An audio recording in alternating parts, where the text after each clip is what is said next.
Teddy bear डल चोर्ने दिदीको video हेरौँ अनि यसको फन्नी कमेन्ट पढ्ने है त।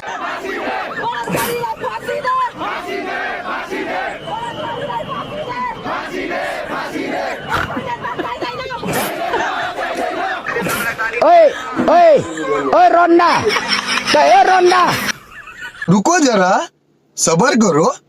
जब एउटा दलको लागि यत्रो आन्दोलन गर्नु जरुरी थियो र दिदी? जो चोर उसकै ठुलो स्वर भने होला है। अनुहार याद राखौ है केटा, बिहे गर्दा फस्लाउ चोरको पोइ भन्ला। गजब बेइज्जती। यो नानी राजनीतिमा आयो भने आर्जुलाई पनि पछि पार्छिन्। अनि त्यत्रो घाँटी दुखाइ दुखाइ कराएको पारिश्रमिक चाहिएन त? बहिनीले जुत्ता पनि फेरि चिन्ता हो आन्दोलनमा गएर। टेडी बियर फिर्ता गर।